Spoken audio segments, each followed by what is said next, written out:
Good morning, aspirant. I welcome you all in today's The Hindu Analysis. I hope everyone is doing fine and in good health.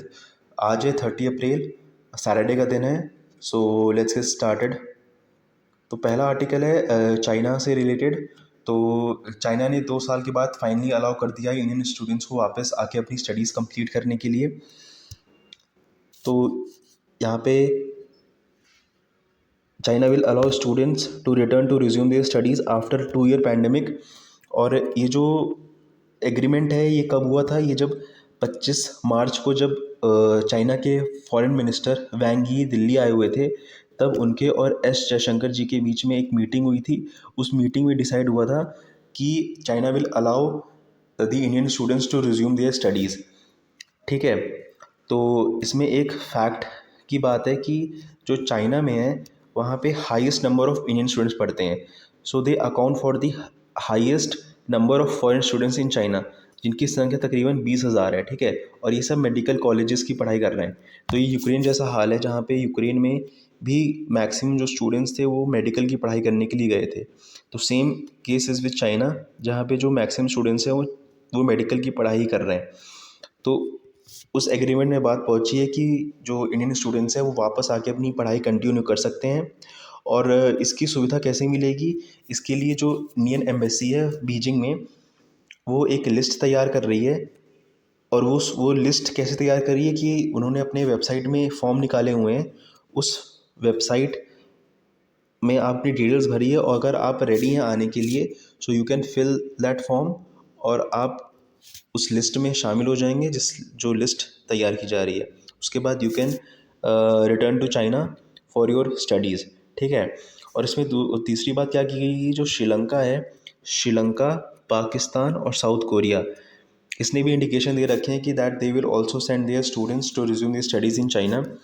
तो 2 साल के बाद तकरीबन जो कोविड-19 फैला हुआ था, उसके तकरीबन 2 साल के बाद ये फ़ैसला आया है. So I think that's a good news for students जो चाहते हैं कि उनकी पढ़ाई कंप्लीट हो. और जो बीच में जो सिचुएशन फंसी हुई थी, जिस सिचुएशन के बीच में वो थे, उस पर उनको एक रिलीफ मिले. सो ये था पहला आर्टिकल. दूसरा आर्टिकल इसमें और इम्पोर्टेंट है कि yes, PM says government will hand hold entrepreneurs. तो इसमें कोई इम्पोर्टेंट कोई अनाउंसमेंट तो नहीं की, बस इसमें मोदी जी ने ये बोला है कि जितने भी ऑर्डिनरी बैकग्राउंड से जो लोग आते हैं उनको भी एक ऐसा एनवायरनमेंट दिया जाएगा ताकि वो एंटरप्रेन्योरशिप जो है वो परस्यू कर सके. ठीक है.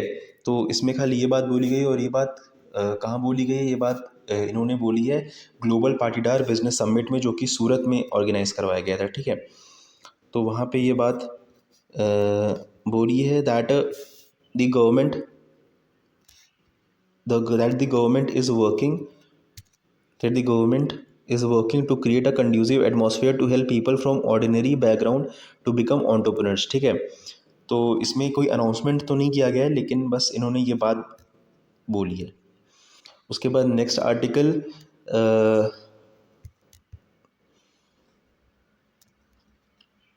यहाँ पे लाउड स्पीकर इशू को लेके बात हुई है. देन यहाँ पे Assam court grant bail to Jignesh Mevani जो केस चल रहा है उस पर बात हुई है, जो कि हमारे एग्जाम पॉइंट ऑफ व्यू से इंपॉर्टेंट नहीं है, तो हम उसको नहीं देखेंगे. Now this thing is important. ठीक है. Passengers train cancelled to give way for coal rakes. तो ये एक इम्पॉर्टेंट न्यूज़ है. ये एनर्जी से रिलेटेड हो सकती है, ये इकोनॉमी से रिलेटेड हो सकती है. ये तो ये दो सेक्शन को ये कवर कर सकती है न्यूज़. ठीक है. ये तो देखते हैं इसमें क्या क्या चीज़ बोली गई है. तो पहला तो बोला गया कि 42 ट्रेन्स कैंसिल. ठीक है. 42 ट्रेन्स कैंसिल हो गई हैं, और इनका रीज़न क्या है? Possibility of power crisis. ठीक है. जो रीज़न है वो पावर क्राइसिस. इस समय हर जगह न्यूज़ आ रही है कि पावर कट्स बहुत हो रहे हैं. सो पावर कट्स क्यों हो रहे हैं? बिकॉज इंडिया इस समय मैक्सिमम अपने जो पावर के लिए वो कोल पे डिपेंडेंट रहता है. ठीक है. तो अगर कोल पे डिपेंडेंट है, और अगर कोल तो लिमिटेड नंबर में है, तो अगर कोल ख़त्म होगा तो जो पावर आउटेज है वो सिर्फ बढ़ेंगे और कुछ नहीं. ठीक है. तो यहाँ पे उसी की बात की गई है कि 42 ट्रेन को कैंसिल किया गया है ताकि जो कोल ले जाने वाली ट्रेनें हैं उनको रास्ता दिया जा सके, उनकी फास्टर डिलीवरी की जा सके. ठीक है. और ये बेसिकली किस रीजन में हुआ है, जहाँ पे ऑफ कोर्स कोल ज़्यादा प्रोड्यूस होता है, छत्तीसगढ़, उड़ीसा, मध्य प्रदेश एंड झारखंड। ठीक है, तो यहाँ की ट्रेनों में थोड़ा ज़्यादा कैंसिल करी गई इन यहाँ की ट्रेनों को, जो कि किस सेक्शन में आती हैं ये, इस सदर्न ईस्टर्न रेलवे सेक्शन में आती हैं यहाँ की ट्रेनों को, क्योंकि यहाँ पे जो कोल्ड रिच एरिया है यहाँ पे, तो यहाँ पे 34 ट्रेन को कैंसिल किया गया है। ठीक है, और वहीं जो नदर्न रेलवेज़ है जहाँ पे मैक्सिमम पावर प्लांट्स हैं, वहाँ पे 8 ट्रेन को कैंसिल किया गया है, 8 ट्रेन को कैंसिल किया गया है। ओके, तो ये एक न्यूज़ थी जहाँ पे ट्रेन कैंसिल हो रखी हैं, और इसमें काफ़ी थोड़ा प्रोटेस्ट भी कर रहे हैं अपोजिशन के लोग, बट लेकिन चूँकि ये नेशनल इशू है, तो आई डोंट थिंक इसमें प्रोटेस्ट की ज़रूरत है। कोल एज अ एक लिमिटेड सप्लाई है, तो उसकी कमी कभी ना कभी तो होनी ही थी, तो दैट इज़ द थिंग। और इसमें एक डेटा और दे रखा है दैट, यस, यहाँ पे दैट की जो कोल रिग्स हैं वो 400 पर डे के एवरेज पे लोड हो रहे हैं, जो हाईएस्ट है लास्ट 5 ईयर्स में। ठीक है, और जो बीचे थर्सडे को 472 कोल रैक्स लोड किए गए, जो कि टोटल 1.62 मिलियन टन्स का अकाउंट करते हैं। So that is a big supply. और उसमें यहाँ पे प्रोटेस्ट की बात हुई है कि Chhattisgarh state Congress has been threatening कि वो प्रोटेस्ट करेंगे। और इसमें सबसे प्रॉब्लम वाली जो बात हो सकती है वो सिविलियंस के लिए, क्योंकि इस समय समर हॉलीडेज़ चालू होने वाली हैं, तो सब ने अपने अपने प्लान्स बना रखे होंगे समर हॉलीडेज़ के लिए, तो उस पे कुछ समस्या हो सकता है। That is the main problem कि उसमें लोगों को, पैसेंजर्स को थोड़ी सी प्रॉब्लम हो सकती है। ठीक है, so now let's go with the another. तो इसमें इतना ही था खाली, बाकी इसके कंटिन्यूशन पेज में खाली प्रॉब्लम वही बता रखा है कि लोगों को क्या क्या प्रॉब्लम होगी, और उसमें एक दो लोगों की इंटरव्यू ले रखे हैं, और उसमें बताया कि उन्होंने कैसे हॉलीडेज़ अपने प्लान कर रखे थे, बट लेकिन ये डिसीजन के बाद उन लोग अपने हॉलीडेज़ कैंसिल करने पड़ेंगे, और जो कि रीज़नेबल वो है कि ये उन्होंने प्लान किया था, समर वेकेशंस थी, 2 साल के बाद कर्फ्यू थोड़ा ओपन खुला था, तो लॉकडाउन थोड़ा खुला था, तो लेकिन अब क्या कर सकते हैं, अब कोल तो लिमिटेड ही है। So let's go on with the next news. तो इसमें तो ये सिटी की न्यूज़ है, that is not very important.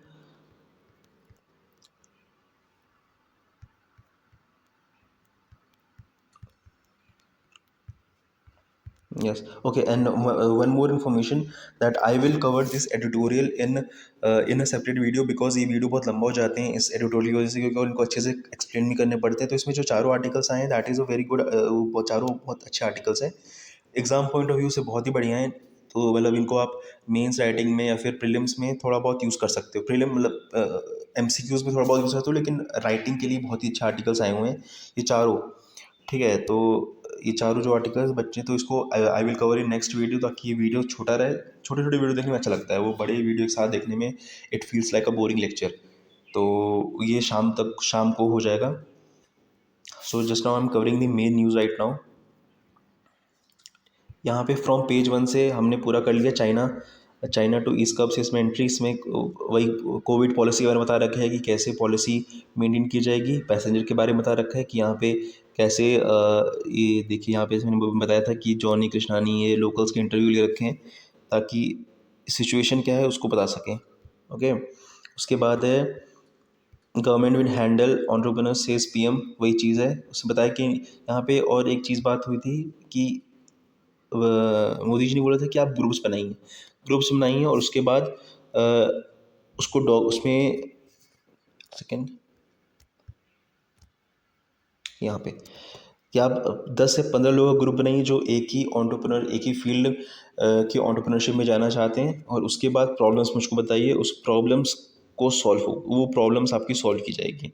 ठीक है, तो ये एक ग्रुप बनाने वाली बात भी की गई थी इस समिट में।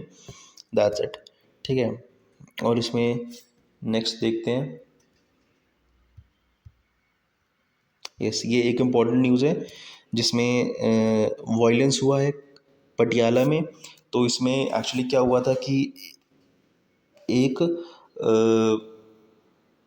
एक ग्रुप था जो अपने आप को कहता है शिवसेना बाल ठाकरे, ठीक है, उनके जो प्रेसिडेंट थे हरीश सिंगला, तो उन्होंने 29 अप्रैल को एक एंटी खालिस्तानी मार्च निकाल दिया। ठीक है, क्यों निकाला, वाई, क्योंकि जो इस सिख फॉर जस्टिस नाम का एक ग्रुप है, इसने 29 अप्रैल को as a foundation of Khalistani घोषित करने का बोला था। तो जो ये शिवसेना के जो शिवसेना बाल ठाकरे नाम का ग्रुप है, इसने इसके अगेंस्ट में इस डिसीजन के अगेंस्ट में एक मार्च निकालने की सोची। उसकी उन्होंने परमिशन मांगी, लेकिन उनको परमिशन डिनाइड कर दिया एडमिनिस्ट्रेशन ने। लेकिन फिर भी उन्होंने परमिशन यहाँ पे मांगी गई थी लेकिन डिनाइड कर दी थी, लेकिन फिर भी उन्होंने वो प्रोटेस्ट निकाला। ठीक है, अब प्रोटेस्ट निकाला तो अब एक ग्रुप ने निकाला तो दूसरा ग्रुप कैसे शांत बैठेगा। तो इसी के रिएक्शन में यहाँ पे शिवसेना के जो रिएक्शन था उसमें एक खालिस्तानी सिंपैथाइजर ग्रुप था, उसने एक काउंटर मार्च निकाल दिया। ठीक है, अब जब दो मार्च निकले तो वो आपस में भिड़े, और कहाँ भिड़े, काली माता मंदिर के सामने, काली माता मंदिर के सामने भिड़े और पथराव हुआ। लोग चोटिल हुए, 4 पर्सन जो इस समय चोटिल हुए थे, जिसमें 2 पुलिस पर्सनल थे और बाकी के जो ग्रुप के लोग थे। तो उसके बाद कर्फ्यू लगा दिया गया है, रिपोर्ट्स मांगी गई हैं कि क्यों हुआ, कैसे हुआ। और उसके बाद इस सेक्शन में सिर्फ ब्लेम गेम खेला गया है। इस सेक्शन में यहाँ पे सिर्फ एक दूसरे को ब्लेम किया गया है कि उसने ये काम अच्छे से नहीं किया, उसने ये काम अच्छे से नहीं किया। ठीक है, और कुछ नहीं। तो इसमें प्रोटेस्ट हुआ जिसमें 2 ग्रुप भिड़े, पथरावबाजी हुई और उसके बाद वहाँ पे कर्फ्यू लगा दिया गया। ठीक है, कुछ मतलब नहीं हुआ इसका, लेकिन फिर भी किया। तो उसके बाद नेक्स्ट है यहाँ पे, यस, सिख कम्युनिटी के। तो कल पीएम मोदी जी ने अपने यहाँ पे एक सिख डेलीगेशन को होस्ट किया, तो जिसमें उन्होंने बताया कि how Sikh people embodies one India and great India. ठीक है, और ये बात सच है कि जो सिख डायस्पोरा है वो दुनिया के हर देशों में थोड़ा थोड़ा पाया जाता है। तो ये एक अच्छा कनेक्शन बिल्ड करने में बहुत हेल्प करता है इंडिया की। ठीक है, एज इंटरनेशनल लेवल पे हमने हाल ही में देखा भी, यूएस में एक सिख की कुछ प्रोसेशन निकला था, मुझे उसका नाम नहीं याद आ रहा है, वो मैं गलत नाम लेना भी नहीं चाहूँगा फालतू में। तो उनका एक प्रोसेशन निकला था जिसमें वो मस्त, अब जो सिख अपने भाई लोग हैं वो कुछ आर्ट परफॉर्म कर रहे थे। तो वो देखने में बड़ा अच्छा लगता है कि हर देश में हमारे जो डायस्पोरा के सिख डायस्पोरा के लोग हैं वो प्रेजेंट हैं। तो वो एक भारत श्रेष्ठ भारत की निशानी देता है और अपने रिलेशन इम्प्रूव करने में वो मदद करता है। तो इसमें उन्होंने ये बात बोली है। और एक बात बोली है कि कैसे जो सिख लोग थे उन्होंने हमारे फ्रीडम स्ट्रगल में साथ दिया, पोस्ट इंडिपेंडेंस में साथ दिया। यहाँ पे लिखा है, यहाँ पे country felt grateful for Sikhs for their contribution in the freedom struggles as well as in the post independence era. ठीक है, तो सही बात है इनकी। The new India was touching new dimensions and leaving its marks on the whole world. ठीक है, तो इसमें सिख लोगों की बहुत बड़ा हाथ है जो वर्ल्ड में पहचान बन रही है, बिकॉज जो डायस्पोरा है वो हर जगह पे है। सो that is a good thing. और यहाँ पे इन्होंने डेलीगेशन होल्ड करी, किसके किसके साथ में, यूनियन मिनिस्टर हरदीप पुरी जी भी साथ में मौजूद थे। ठीक है, तो ये एक न्यूज़ बन गई थी। Now let's go to the next. यहाँ पे पावर क्राइसिस, यहाँ पे एक्चुअली ब्लेम गेम खेला गया और कुछ नहीं। तो ये अपने एग्ज़ाम पॉइंट ऑफ व्यू से बिल्कुल इंपॉर्टेंट नहीं है। यहाँ पे सेंटर कोसा है कांग्रेस ने, so that is not important from the perspective of our examination. हाँ, यहाँ पे एक छोटा सी न्यूज़ बन जा रही है कि तमिलनाडु जो सरकार है उसने एक असेंबली में एक रेजोल्यूशन पास किया श्रीलंका को मदद भेजने का। और वो रिजोल्यूशन है वो यूनानिमसली अडॉप्टेड रिजोल्यूशन, जिसमें बीजेपी के भी जो एमएलएज हैं उन्होंने भी सपोर्ट किया है। Urging the centre to positively consider it request immediately to send food and other essential to Sri Lanka. तो अब चूँकि जो हेल्प है वो थ्रू इंडियन हाई कमीशन के थ्रू ही बीची जा सकती है। तो दैट इज़ वाई तमिलनाडु ने एक रेजोल्यूशन पास किया है to send help to Sri Lanka through Indian high commission. और उस हेल्प में क्या क्या जाएगा, तो यहाँ पे लिखा हुआ ये कि 40,000 tons of rice valued at 80 crore rupees, 137 medicine valued at 28 crore rupees और 500 tons of milk powder for children valued at 15 crore rupees. ठीक है, तो ये चीज़ ये चीज़ जाएगी। और इसमें बात बोली गई है कि एम के स्टालिन जो वहाँ के चीफ मिनिस्टर हैं, उन्होंने बात बोली है कि इट डजेंट मैटर कि वहाँ पे कौन रूल कर रहा है, वहाँ पे कौन पावर में है, हमारा काम क्या है, लोगों की हेल्प करना। एंड वो बात सही भी है। हमारा काम वही, जो हम वही करेंगे जो हमारा काम है। तो मदद करने की बात की गई है इसमें, और कुछ नहीं। तो अभी रिजोल्यूशन पास हुआ है, अभी सेंटर का इसमें कोई आंसर नहीं आया है, तो इसमें आंसर देखने वाली बात होगी। ओके। बाकी इस न्यूज़ में तो जो यहाँ पे न्यूज़ है, यहाँ पे discuss curbs on NGOs J and K issue E official और Russian aggression must not be tolerated. तो इसमें जो अभी एक हाल ही में सबमिट हुई थी इंडिया में, डायलॉग सबमिट, उस सबमिट, नाम एक सेकेंड, यस, रेजीना डायलॉग।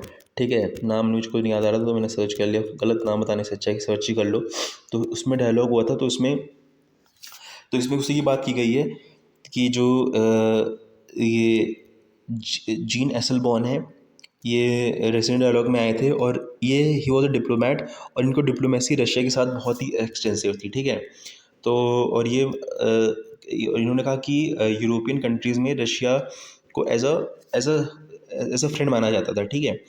लेकिन जिस तरह से जो इवेंट्स हुआ यूक्रेन में, उससे भरोसा उठ चुका है रशिया पे। और बस वही बात बोली गई है इसमें कि कैसे रशिया हैज़ बैक स्टैब्ड, एक तरीके से, नॉट फुली बट यस, कहीं ना कहीं वो जो यूक्रेन पे जो अटैक था, दैट इज़ वेरी अनएक्सपेक्टेड। तो इसमें वो वाली बात की गई है, और इसमें इनके बारे में बताया गया, तो that is not very important. और एक इस वाले में क्या बताया गया है, जो कि जो रेसिना डायलॉग में जब जो यूरोप के टॉप ह्यूमन ऑफिशियल्स आए थे, उन्होंने जो NHRC and minority affairs minister है मुख्तार अब्बास नकवी जी, उनके साथ डिस्कस किया था JNK को लेकर। ठीक है, कि उसमें कैसे NGOs पे कब लगाए जा रहे हैं, कैसे वहाँ पे रिस्ट्रिक्शंस लगाई जा रही हैं। तो ये सब बातें हुई थी, लेकिन इन इश्यूज़ को NHRC ने उठाया ही नहीं। ठीक है, तो यहाँ पे सिर्फ उनकी बात हुई है, और उसमें कुछ है नहीं, और थोड़ा हल्का हल्का हल्का थोड़ा सा बहुत ब्लेम गेम है, हल्का सा। सो that is not important. Next अपने में इम्पोर्टेंट क्या है, हाँ, यहाँ पे एक इम्पोर्टेंट छोटी सी बन जाती है कोर्बेवैक्स को लेके। तो अभी हाल ही में बताया था कि कोर्बेवैक्स बच्चों के लिए उसको इस्तेमाल करने की वो बनाई जा रही है, योजना बनाई जा रही है। और इसको बायोलॉजिकल ई नाम की कंपनी ने मैन्युफैक्चर किया है। अब ये वैक्सीन आ चुकी है, तो इसको अब सेंटर चाह रहा है कि इसको दूसरे कंट्रियों में भी मान्यता मिल जाए। ठीक है, centre pushes for Corbevax for recognition in other countries. ठीक है, तो चाहता है कि जो दूसरी कंट्रीज़ हैं उसमें इसको मान्यता मिले। और सही बात है, वैक्सीन अगर बनाई हैं तो उसको मान्यता मिलनी चाहिए। ये कल के एडिटोरियल में भी था कि कहीं ये बहुत जल्दबाजी तो नहीं कर रहा है। सो तो वो एक अलग मुद्दा है, लेकिन यहाँ पे सेंटर चाह रहा है कि उसको जो उन्हें जो को वैक्सीन बनाई है उसको एक दूसरी कंट्री में भी मान्यता मिले। तो सेंटर तो ये चाह रहा है, और यहाँ इसके जो मैन्युफैक्चरर हैं ये चाह रहे हैं कि जो WHO में जो लिस्ट होती है, इमरजेंसी यूज़ लिस्ट, उसमें इसको शामिल कर लिया जाए, कि कोर्बेवैक्स को। ठीक है, तो कोर्बेवैक्स को इसमें EUL में शामिल कर लिया जाए, ताकि जो इमरजेंसी यूज़ लिस्ट में उसका नाम आ जाए। और जब इस लिस्ट में जो नाम आ जाते हैं ना, तो थोड़ा सा बेनिफिट मिल जाता है। ठीक है, EUL, इमरजेंसी यूज़ लिस्ट में, तो इसमें कुछ बेनिफिट्स, टैक्सेस में शायद बेनिफिट्स मिलते हैं कुछ, तो वो इसमें बता रखा है। उसके बाद यहाँ पता है कि क्या कोविड केसेस चूँकि अब राइज़ हो रहे हैं, तो उसमें बता रखा है कितने केसेस राइज़ हुए, कितने एक्टिव केसेस हैं, वो सब यहाँ बता रखा है कि lieutenant general BS Raju will be the new vice chief of army staff. और ये किसको रिप्लेस करेंगे, ये लेफ्टिनेंट जनरल मनोज पांडे को रिप्लेस करेंगे। और मनोज पांडे क्या बन रहे हैं, लेफ्टिनेंट जनरल मनोज पांडे क्या बन रहे हैं, ये बनेंगे जनरल। ठीक है, और ये आज ही शपथ लेंगे, 30 तारीख शपथ क्या, सॉरी, अपना ऑफिस संभालेंगे। So he is lieutenant general BS Raju, जो कि new vice chief of army staff बनेंगे। और lieutenant general Manoj Pande general of army बनेंगे। ठीक है, चीफ ऑफ आर्मी स्टाफ बनेंगे। तो यहाँ पे एक ये अवार्ड था। और दूसरा यहाँ पे ये एक छोटा सा इशू बन जाता है यहाँ पे ये इम्पोर्टेंट इसलिए बन जाता है क्योंकि इसको ये मेंस राइटिंग के हिसाब से इसमें एक दो अच्छे पॉइंट्स मिल जाएंगे कि कैसे JNK यूटी बनने के बाद प्रॉब्लम्स क्या क्या फेस हो रही हैं, ठीक है। क्योंकि अब ऐसा नहीं कि यूटीज़ बनने के बाद सिर्फ और सिर्फ अच्छा ही होगा, कुछ प्रॉब्लम्स भी फेस करनी पड़ेंगी, तो कुछ प्रॉब्लम्स भी फेस होंगी। तो इसमें बताया गया है कि जो डेट्स हैं, खजूर है, उनके दाम बहुत ज़्यादा बढ़ चुके हैं, और दाम बहुत ज़्यादा मतलब अराउंड दुगने हो चुके हैं, ठीक है। दुगने 50 to 10%, जो कि एक डब्बा 600 में मिलता था, आज वही 1200 में मिल रहा है, ठीक है। तो इसका कारण इसमें इस आर्टिकल में बताया गया है कि क्यों महंगे हुए हैं। तो इसमें जो पहला है कि जो से कारण है,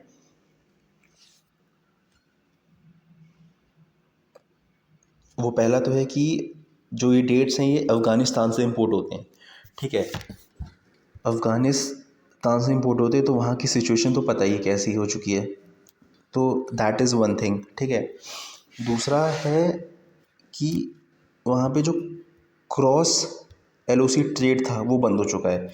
क्रॉस LOC जो ट्रेड था ये 2008 में शुरुआत हुई थी, ठीक है इसकी, जिसमें आप LOC के थ्रू ट्रेड कर सकते थे और आपको खाली फ्राइट चार्जेस क्या होते हैं, फ्राइट चार्जेस जो आप कैरियर कंपनी को देते हैं वो चार्जेस होते हैं, ठीक है। तो आप मात्र फ्राइट चार्जेस दे के अपना सामान उरी से श्रीनगर मंगवा सकते थे आराम से, कोई दिक्कत नहीं होती थी, उरी से श्रीनगर, ठीक है, जो कि जिसकी डिस्टेंस अराउंड 100 किलोमीटर्स थे, ठीक है। लेकिन 2019 में 2019 में ये क्रॉस LOC ट्रेड था, ये हो गया बंद, ठीक है। इसका रीज़न क्या दिया सरकार ने कि इससे इलीगल आर्म्स की सप्लाई होती है, ठीक है, आर्म्स की सप्लाई होती इलीगल, तो इसको कर दिया गया बंद। अब क्रॉस LOC ट्रेड बंद हो गया तो फिर एक दूसरा रास्ता क्या होगा, मुंबई पोर्ट, ठीक है। तो अब इन लोगों को अपने जो ये ड्राई फ्रूट्स हैं या फिर जो खजूर हैं ये मुंबई से मंगाने पड़ते हैं, ठीक है। अब मुंबई से मंगवाने पड़ते तो अब मुंबई से श्रीनगर 2000 किलोमीटर है, ठीक है। तो कहाँ 100 किलोमीटर और कहाँ 2000 किलोमीटर, तो इससे जो फ्यूल प्राइस, जो फ्यूल का पैसा है वो बढ़ जाता है। तो दूसरा रीज़न ये हो गया कि जो क्रॉस LOC, तो पहला रीज़न क्या था, अफ़गानिस्तान, ठीक है, क्योंकि इसमें तालिबान है तो उससे थोड़ा सा इफेक्ट पड़ा है, ठीक है, अफ़गानिस्तान में तालिबान जो आया है। दूसरा है क्रॉस LOC ट्रेड, ठीक है, उससे। तीसरा है चूँकि यूक्रेन और रशिया में वॉर हो रही है तो उससे जो फ्यूल प्राइसेस बढ़े हैं, उससे जो फेरी के दाम वो बढ़ चुके हैं, जिससे ट्रांसपोर्ट होता है, ठीक है। अब चूँकि अब वो उसके अगर फ्यूल प्राइसेस के दाम बढ़े तो फेरी के जो ट्रांसपोर्टेशन चार्जेस हैं वो भी बहुत बढ़ गए होंगे, ठीक है। ये हो गया चौथा रीज़न। पहला क्या, अफ़गानिस्तान आया। दूसरा क्या कि क्रॉस LOC पहला अफ़गानिस्तान, दूसरा क्रॉस LOC ट्रेड में रुकावट आई, तीसरा फेरी के दाम यूक्रेन और रशिया की वॉर की वजह से बढ़ गए, और चौथा यहाँ पे इन्फ्लेशन वैसे ही बहुत ज़्यादा है, ठीक है। इन्फ्लेशन की जो दर है यहाँ पे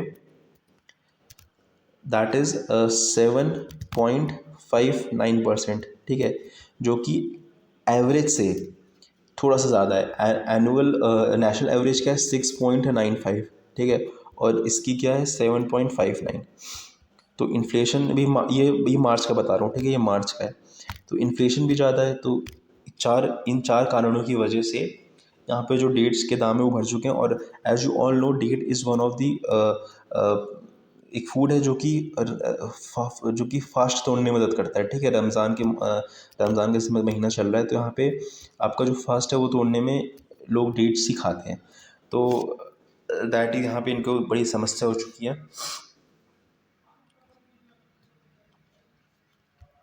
तो यहाँ पे date turns expensive in Kashmir, उसके मैंने चार आपको कारण बता दिए, Afghanistan, cross LOC trade, USA Ukraine, Russia Ukraine war, और इन्फ्लेशन, ठीक है। तो ये हो गया। नेक्स्ट है यहाँ पे एक छोटा सा आर्टिकल है हीट वेव को लेके। एज यू ऑल नो कि इस समय पूरे देश में हीट वेव की वार्निंग जारी की गई है, हर रोज़ वार्निंग आती है, 4 दिन 5 दिन इन सब की वार्निंग आती है। तो ये इसमें ये बताया कि ये क्यों हो रहा है। इसमें कुछ साइंटिस्ट थे जिन्होंने बताया कि कार्बन एमिशन जो इस समय हो रहा है, ठीक है, कार्बन एमिट हो रहा है, ओजोन जो लेयर है वो छोटी हो रही है, उससे ग्लेशियर पिघल रहे हैं, उससे टेम्परेचर बढ़ रहा है, तो उससे जो अपना बायोस्फीयर है बायोस्फेयर वो पूरा चेंज हो रहा है, ठीक है। तो यहाँ पे उसी की बात की गई है कि लिंक बनाया गया है कि कैसे क्या क्या काम हो रहा है, और लिंक मैंने आपको बता दिया कि कार्बन, उसके बाद ओजोन, उसके बाद ग्लेशियर, उसके बाद टेम्परेचर। कार्बन बढ़ रहा है, ओजोन कम हो रहा है, ग्लेशियर पिघल रहे हैं, टेम्परेचर बढ़ रहा है, उसकी वजह से जो बायोस्फीयर है पूरा ख़राब हो रहा है, ठीक है। तो इसमें मेजर बता रखा है कि इंडिया में चूँकि हीट वेव ज़्यादा हो रही है, तो इसमें बता रखा है कि हम यदि क्लीन फ्यूल प्रोवाइड करेंगे, ठीक है, क्लीन फ्यूल एकदम जो बिल्कुल आग धुआं हुआ छोड़े ही ना, क्लीन फ्यूल एकदम करेंगे, और वो किसको प्रोवाइड करेंगे, रूरल एरियाज़ में, रूरल हाउस होल्ड्स में। तो जो कार्बन एमिशन है वो हम 50% तक आधा कर सकते हैं, ठीक है। तो लेकिन ये तो सबको खैर पता ही होगा कि कार्बन एमिशन को कम करेंगे तभी काम होगा, लेकिन कोई इसको इम्प्लीमेंट नहीं करना चाह रहा, वो अलग बात है, ठीक है। तो दैट इज़ द थिंग। बाकी यहाँ पे एक न्यूज़ है कि 58-year-old Orissa MLA takes matriculation exam, शायद 10वीं जो मूवी आई उसको देख के इंस्पायर होके उन्होंने दिया है, जो भी दिया है अपनी एजुकेशन पूरी कर रहे हैं, that is a good thing, किसी और भी कर रहे हैं, that is a very applaudable, okay. उसके बाद नेक्स्ट है, यस, यहाँ पे रशिया को लेके the hot topic right now, Russia strikes Kyiv during UN chief visit. तो इस समय काफ़ी सारे दुनिया के बड़े बड़े लीडर्स यूक्रेन का दौरा कर रहे हैं। उनमें से एक आए थे यूएन के चीफ, ठीक है, जिनका नाम है गोएटर्स, मिस्टर गोएटर्स कहते हैं उनको, गोएटर्स, I hope I am pronouncing it right. तो वो आए थे, ये पहले रशिया भी गए थे, रशिया के बाद ये आए यूक्रेन, ठीक है। लेकिन यूक्रेन आए तो रशिया ने ह्यूमिलिएट करने के लिए बम धमाका कर दिया, जिसमें एक यूएस जर्नलिस्ट की जान भी चली गई, ठीक है, जो एक बिल्डिंग में थी। उस बिल्डिंग में बम ब्लास्ट हुआ और वहाँ पे उनकी मृत्यु हुई, ठीक है। अब इसमें जो ज़ेलेंस्की है, जो वहाँ के यूक्रेन के प्रेसिडेंट हैं, उन्होंने क्या इल्ज़ाम लगाया है, that Ukraine president Zelensky said that strikes which immediately followed his talks with Antonio Guterres were an attempt by Russia to humiliate the UN and everything that organisation represents. और सही बात है ये आपकी, क्योंकि इससे पहले यूएसए के लीडर्स भी जा चुके हैं, यूके के लीडर भी जा चुके हैं, तब रशिया ने कोई अटैक नहीं किया, ठीक है। लेकिन जैसे यूएन के, जो कि एक बड़े ऑर्गेनाइजेशन को रिप्रेजेंट करते हैं, वो गए तो आपने वहाँ बम ब्लास्ट करवा दिए। So that was with in intention to humiliate this big agency, that's it. बाकी यहाँ पे वॉर के बारे में थोड़ा बता रखा है, लेकिन इम्पोर्टेंट यही था कि जब यूएन चीफ की विजिट हुई तभी उन्होंने अटैक करवाया, और उसमें एक journalist killed in missile hits a house, ठीक है। एक वो घर में थी जहाँ पे वो मिसाइल हिट हुई और उनकी मृत्यु हो गई, ठीक है, ये था। उसके बाद एक दूसरा एक्सप्लोजन हुआ यहाँ पे अफ़गानिस्तान में। अब चूँकि तालिबान आ चुका है, तो ये एक्सप्लोजन हुआ यहाँ पे, जहाँ पे जो चूँकि रमज़ान का महीना चल रहा है, तो आखिरी फ्राइडे था, वो लोग सब मॉस्क में गए हुए थे प्रेयर करने के लिए। तो वहाँ पे जो आईएस के है, जो एक आईएसआईस की ब्रांच है, खुरासन, ठीक है, के स्टैंड्स फॉर खुरासन, ठीक है। तो इन्होंने अटैक किया, basically they are in the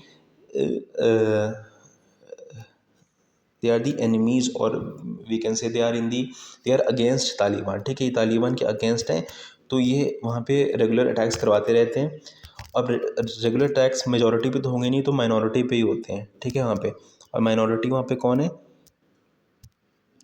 Shia Muslims, ठीक है। तो ये बेसिकली अटैक्स ये शिया मुस्लिम्स पे ही होते हैं, और इन्होंने एक नहीं, इससे पहले भी काफ़ी अटैक्स करवा रखे हैं, और इसमें शिया मुस्लिम्स की जान जाती है, ठीक है। तो that is the other Shia टारगेटेड्स,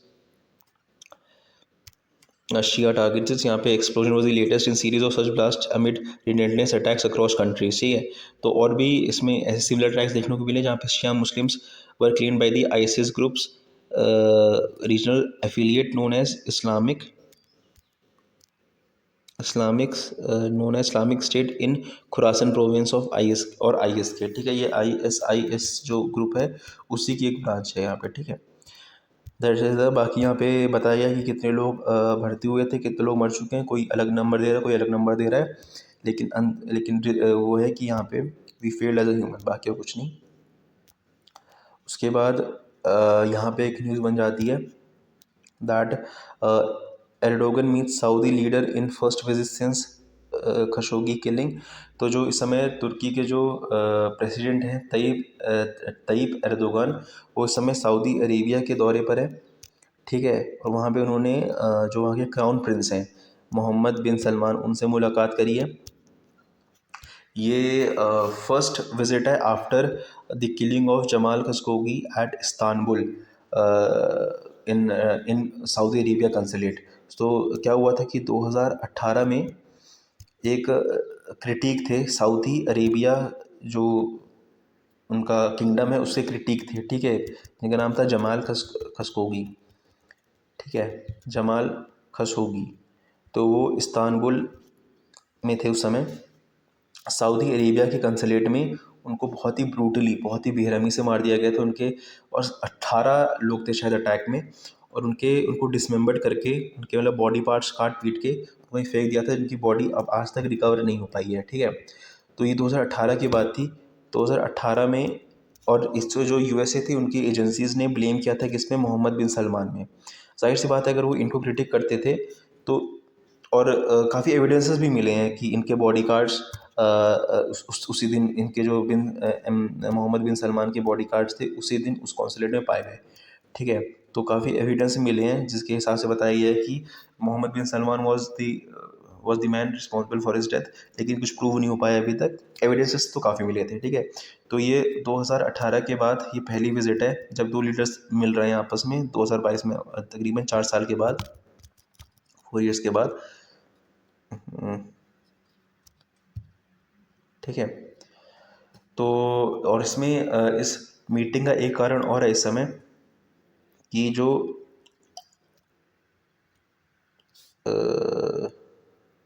yes, यहाँ पे कि जो इस समय जो तुर्की है, वो इस समय एक इकोनॉमिक क्राइसिस से गुजर रही है, ठीक है, जहाँ पे उसकी जो करेंसी है लीरा, ठीक है, जो इसी करेंसी है लीरा, वो कोलैप्स हो चुकी है पूरी तरह से, और जो महंगाई वो बहुत बढ़ चुकी है।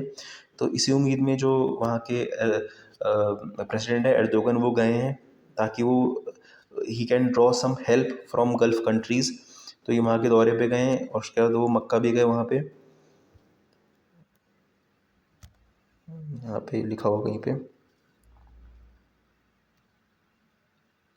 ये है, mister Erdogan then visited the Muslim holy city of Mecca to perform the Umrah pilgrimage, ठीक है। तो ये उनकी मीटिंग हुई है, और उसके तो इसमें बस ये इसमें यही था। और नेक्स्ट इसमें इकोनॉमिक्स का थोड़ा सेक्शन आ जाता है। उसके बाद इकोनॉमिक्स में ज़्यादा कुछ इंपॉर्टेंट इसमें आया नहीं, इसमें खाली प्राइवेट कंपनियों के बारे में आज बात की गई है, इट इज़ नॉट इंपॉर्टेंट। बाकी स्पोर्ट्स में स्पोर्ट्स सेक्शन हो गया, ठीक है। तो इसमें हिंदू एनालिसिस पे हिंदू में इतना ही था, और जो एडिटोरियल है वो I will cover in the evening, because मुझे अच्छे से करना है, otherwise video already I think 30 minute से ज़्यादा की हो चुकी है, और थोड़ी 2-3 टॉपिक्स और कवर करने जो आज के न्यूज़पेपर में नहीं थे, तो उसको जल्दी से कवर कर लेते हैं, वो इंपॉर्टेंट बन जाते हैं एग्जाम पॉइंट ऑफ व्यू से, जो कि कल के न्यूज़ में थे, लेकिन इसमें द हिंदू में नहीं दे रखे हैं, ठीक है। तो इसमें से पहला है, ये कल का न्यूज़ में थी लेकिन आज हिंदू में नहीं दे रखे हैं, तो ये मैं सोचा कि कवर कर लिया जाए। तो इसमें जो श्रीलंका के प्रेसिडेंट हैं, वो मान गए हैं अपने भाई राजपक्सा को, महिंदा राजपक्सा को प्राइम मिनिस्टर के पद से हटाने के लिए, ठीक है। तो प्रेसिडेंट गोताबाया ने बोला है कि एक नई काउंसिल बनाई जाएगी to appoint PM and the cabinet, ठीक है। तो ये बहुत ही प्रोटेस्ट, बहुत ही प्रदर्शन के बाद ये फैसला लिया गया है। पहले ले लिए तो इतना प्रदर्शन नहीं करना पड़ता, लेकिन चलो देर आए दुरुस्त आए। तो इस समय जो श्रीलंका है वो एकदम कंगाली के कगार पे खड़ी हुई है। उसने अपने सारे फॉरेन लोन्स के पेमेंट है वो सस्पेंड कर दिए हैं, लेकिन सस्पेंड करने से क्या होगा, जो लोन ले रखा है उसको तो आपको चुकाना पड़ेगा ही है, ठीक है। तो लोन के देखा जाए तो उसको अगले साल तक $7 बिलियन तक का लोन चुकाना है, ठीक है, और 2026 तक $25 बिलियन का, जो बहुत बड़ी रकम होती है। और इसके जो फॉरेन रिजर्व्स है वो भी समय $1 बिलियन से लेस में हो चुके हैं। तो लाइक ये एक बहुत ही ख़राब स्थिति होती है। अगर जिसको समझ में ना आए वो समझ ले कि जो अगर फॉरेन रिजर्व जो अगर बहुत कम हो जाए तो ये इकोनॉमी की पूरी तहस नहस होने का एकदम कगार पे खड़ी हुई, ठीक है, अगर एक इस तरह से कोई दिन आ जाए, ठीक है। फॉरेन एक्सचेंज की शॉर्टेज हो चुकी है जिसकी वजह से लोगों को बहुत लंबी लंबी लाइनों में बहुत ही बेसिक सामान के लिए फ्यूल्स खाना पाने के लिए बहुत लंबी लंबी कतारों में खड़ा रहना पड़ रहा है, ठीक है। तो दैट इज़ द थिंग कि प्रेसिडेंट ने Sri Lankan president agrees to remove brother SPM, ठीक है। प्रेसिडेंट गोतबाया राजपक्सा ने अपने भाई महिंदा, जो उनके बड़े भाई हैं महिंदा राजपक्सा को, उनको पीएम के पद से हटाने का निर्णय ले ही लिया है आखिर, ठीक है। उसके बाद नेक्स्ट है यहाँ पे, हाँ यहाँ पे हाँ, मोदी जी की बात कर लें थोड़ी। उन्होंने एक समिट को एड्रेस किया जिसका नाम था सेमीकॉन इंडिया सेमी, यहाँ पे ऊपर लिखता हूँ मैं, सेमीकॉन इंडिया, जो कि थी बेंगलुरु में, ठीक है। वहाँ पे उन्होंने बोला है कि जो उनकी गवर्नमेंट है वो एंड गेट की तरह काम करती है। चूँकि सेमी कंडक्टर की कंट्री थी तो एंड और नॉट तो आना ही था, एंड नॉट आना ही था। तो एंड मतलब जो चीज़ों को ऐड करे, जो सबको साथ लेके चले, ठीक है। नॉट जो निगेट कर दे, ठीक है। तो उनका कहने का मतलब था कि उनकी जो गवर्नमेंट है वो सबको साथ लेके चल रही है, सबकी मदद करके चल रही है। तो उन्होंने बताया कि जो इंडस्ट्री, जो सेमीकंडक्टर इंडस्ट्री है, उसके लिए उन्होंने क्या क्या किया। तो जो ईज़ ऑफ डूइंग बिजनेस था उसके लिए उन्होंने 25,000 कंप्लायंस नॉर्म्स थे उसको एबॉलिश करवा दिया, ठीक है। जो कि कम नहीं होते, काफ़ी होते, 25,000 जो नॉर्म्स थे उनको एबॉलिश करके। तो इससे ऑफकोर्स ये जो बिजनेस डूइंग की ईज़ होगी वो इम्प्रूव होगी, ठीक है। और दूसरा क्या था कि ऑटो रिन्यूअल ऑफ लाइसेंस, तो that they are pushing towards auto renewal of licence. कोई भागा दौड़ी नहीं, कोई मच मच नहीं कि लाइसेंस को रिन्यू करवाना, ये जो लाइसेंस होगा वो अपने आप ऑटो रिन्यू हो जाएगा, ठीक है। तो ये था। बाकी एक स्टैट्स भी उन्होंने शेयर किया कि इंडियाज़ के जो खुद का कंजम्पशन होगा सेमीकंडक्टर्स का, बाय 2026 वो $80 बिलियन का हो जाएगा, ठीक है। मोर देन $80 बिलियन, ये प्लस में है, ठीक है। मोर देन $80 बिलियन का होगा। और by 2030 it will be around $110 billion, जो कि बहुत होता है, ठीक है। मात्र सेमीकंडक्टर्स की जो इंडस्ट्री होगी वो इतना होगी, वो इतना कमाएगी, ठीक है। और उनके और भी कुछ एम्स हैं कि 6 लाख विलेजेस को ब्रॉडबैंड से जोड़ने का, जिसमें सेमीकंडक्टर्स की बहुत बड़ी भूमिका होगी, ठीक है। बिकॉज सेमीकंडक्टर्स ही आजकल यूज़ हो रहे हैं। तो दैट इज़, तो जो सेमीकंडक्टर इंडस्ट्री को उसको पहले बूस्ट करना पड़ेगा अगर ये एम्स अगर आपको अपनाने हैं ये वाले, तो ठीक है। ये एक न्यूज़ हो गई। और एक जो सबसे इंपॉर्टेंट मुझको लगी वो ये थी, elephants dying on rail track. ये हर तरीके से बहुत इंपॉर्टेंट बन जाती है, एग्जाम पॉइंट ऑफ व्यू से तो बहुत इंपॉर्टेंट है। इसी टाइप के क्वेश्चन पूछे जाते हैं मेंस में जनरली। जो एनवायरनमेंट सेक्शन हो जाता है उससे ऐसे क्वेश्चन आते हैं, इसमें काफ़ी चीज़ कवर हो रही है। और elephant is one of the favourite topics of UPSC, ठीक है। बहुत क्वेश्चन पूछे जा चुके हैं एलिफेंट से लेके। तो ये एक आर्टिकल आया था that 48 pachyderms plus 188 other animals killed by running train since 2019, ठीक है। तो ये पैकेडर्म्स क्या होते हैं? पैकेडर्म्स वो होते हैं जिनकी, जो कि लार्ज मैमल्स होते हैं, उनकी मोटी चमड़ी की होती है, ठीक है। फॉर एग्जांपल एलिफेंट हो गया, राइनोसोरस हो गया, हिपोपोटामस हो गया, ठीक है। तो इनको अपन पैकेडर्म्स कहते हैं, बड़े जानवर जिनकी मोटी चमड़ी, ठीक है। तो 48 pachyderms plus 188 other animals killed by running train, 2019 से मात्र 200 से ज़्यादा जानवर सिर्फ ट्रेन की तेज़ रफ्तार से मर चुके हैं। और उसमें से सदर्न ईस्ट सेंट्रल जोन जो SECR है, SECZ है, वहाँ पे 72 एनिमल्स मरे हैं, जिसमें फॉर्चुनेटली कोई हाथी नहीं था। और जो नॉर्थ फ्रंटियर रेलवे है वहाँ पे highest number of elephant deaths record की गई हैं, ठीक है। नॉर्थ जो ईस्ट में, क्योंकि वहाँ पे हाथियों की संख्या भी, तादाद भी बहुत ज़्यादा है। तो दैट इज़ द थिंग उसमें। और यहाँ पे कुछ स्टैट्स हैं कि इन 23 साल में 150 एलिफेंट्स मरे, ठीक है, ट्रेन की लाइन से। और मात्र 8 साल में 120। सो ये थोड़ा मतलब इसमें इंक्रीज़ हुआ है, ठीक है। 23 साल में 150 और मात्र 8 साल में 120। तो जब ये नंबर इंक्रीज़ हुए तो फिर भाई संस्थाएं जागी, सरकार जागी, तब उन्होंने एक प्लान निकाला जिसका नाम था प्लान बी, ठीक है। ये plan B is literally bee, ठीक है, मधुमक्खी, ठीक है। ये उनके लिए बोला गया है। तो इसको 2017 में लॉन्च किया गया था बाय इंडियन रेलवेज़। तो इसको क्यों लॉन्च किया गया था? To keep elephants away from railway tracks, ताकि जो हाथियों को वो रेलवे ट्रैक से दूर रखा जा सके, ठीक है। जो हाथियों को रेलवे ट्रैक से दूर रखा जा सके, यहाँ से दूर रहो। तो ये सीन था। तो इसमें क्या होता था कि इसमें जो सिस्टम था ये जो मधुमक्खियों का झुंड होता है उन झुंड की आवाज़ निकालता था, ठीक है। एम्पलीफाइंग सिस्टम इमिटेटिंग द बज ऑफ सॉन्ग ऑफ हनी बीज, ठीक है। और इसकी जो ये आवाज़ थी ये 600 मीटर तक सुनाई देती थी, ठीक है। ये ऑडिबल थी, तो ये 600 मीटर सुनाई देती थी। और जो हाथियों की सुनने की क्षमता होती है वो बहुत तेज़ होती है, बहुत बढ़िया होती है, ठीक है। तो अगर इस तरह की आवाज़ एक जगह से आ रही तो वो उस तरफ जाएंगी ही नहीं, ठीक है। तो ये था, लेकिन ये फेल हो गया, इसने कुछ इतना इफेक्ट डाला ही नहीं। तो ये था।